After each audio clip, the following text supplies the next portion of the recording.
Fala minhas bases nitrogenadas, seja bem-vindo ao canal Estudar Mais Biologia. Aqui quem fala é o professor Jonas Fontinelli. Nesta aula vamos falar sobre cadeias alimentares. Esse assunto é um dos assuntos mais recorrentes nos vestibulares, seja Enem ou seja qualquer vestibular do Brasil. Para início de conversa, eu quero te mostrar alguns conceitos dentro da cadeia alimentar. Primeiramente, nós vamos ter os organismos produtores, aqui representado por essa árvore.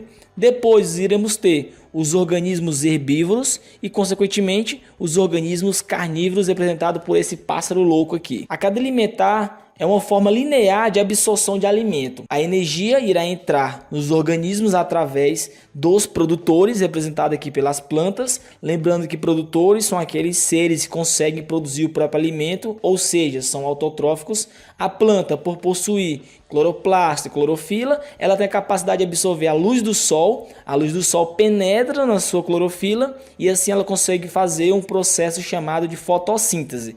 Além da luz solar, a planta necessita do CO2 e da água, assim ela vai conseguir fazer o seu próprio alimento, assim ela consegue fazer o seu próprio carboidrato. Aqueles organismos que não conseguem fazer isso são chamados de seres heterotróficos. Seres heterotróficos, organismos heterotróficos, são aqueles que não conseguem produzir o próprio alimento, logo precisam comer alguém. Ou comer quem produziu o alimento, quem produziu o carboidrato, ou comer quem comeu aquele que produziu o carboidrato. Por exemplo, o pássaro louco, ele vai comer o gafanhoto, porque o gafanhoto vai comer a planta. Assim a energia vai passar por todos os organismos da cadeia alimentar.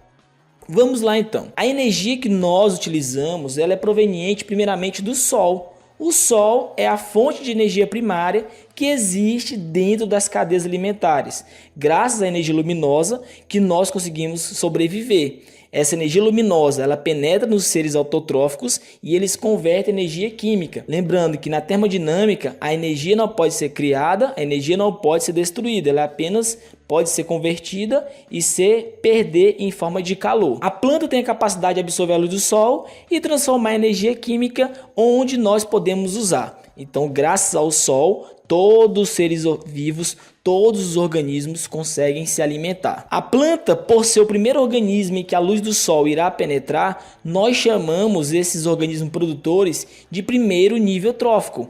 Organismos que conseguem absorver a luz do sol são chamados de primeiro nível trófico. Após passar pelos produtores, a energia ela vai passar para o segundo nível trófico. Aqui nesse segundo nível trófico ele é representado por um herbívoro, como por exemplo aqui esse gafanhoto.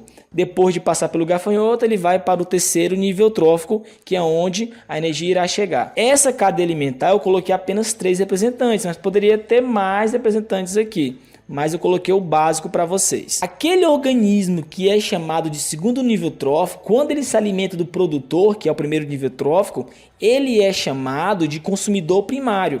Ou seja, o gafanhoto se alimentou da planta, ele é o consumidor primário, mas ele é também o segundo nível trófico. Enquanto o pássaro louco, ele vai comer o gafanhoto, ele é chamado de terceiro nível trófico, porém consumidor secundário. Por quê? Porque ele comeu o consumidor primário. Então, nível trófico não significa nível de consumidor primário e secundário. Nível trófico é a sequência que a energia vai passar ao longo da cadeia alimentar. Consumidor primário é quem se alimenta do primeiro nível trófico. Consumidor secundário é quem se alimenta do segundo nível trófico. Então, nível de consumidor primário e secundário não tem nada a ver com nível trófico. Beleza, galera? Vamos lá, então. Essa cadeia alimentar, aqui está representado o produtor, onde é a planta. Aqui é o consumidor primário, aqui é o consumidor secundário. Eu poderia ter o consumidor terciário, eu poderia ter o consumidor quaternário. Só que as cadeias alimentares, geralmente, elas não passam de consumidor quaternário, porque a energia também ela se perde em forma de calor. A planta produziu energia, mas ela usou uma grande parte e essa energia se perdeu.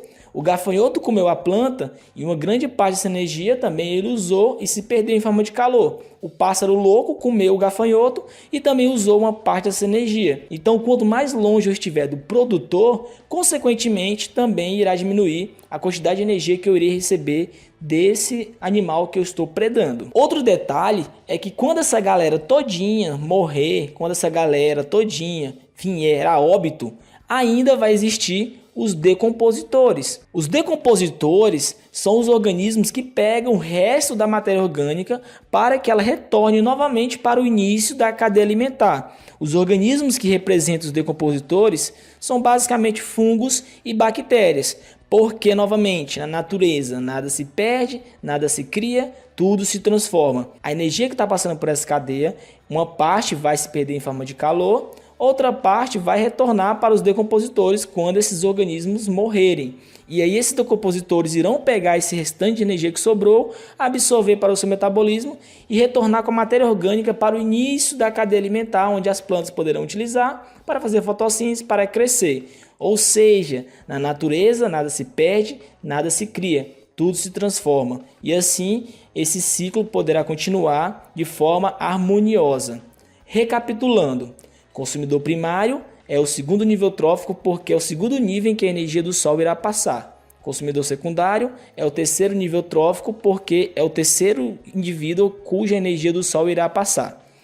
Produtor é aquele indivíduo que consegue absorver a luz do Sol porque possui clorofila, cloroplasto, porque faz fotossíntese, é um organismo autotrófico. Aqueles que não conseguem fazer fotossíntese precisam automaticamente se alimentar, por isso são chamados de heterotróficos. Então o gafanhoto é um herbívoro, comeu a planta.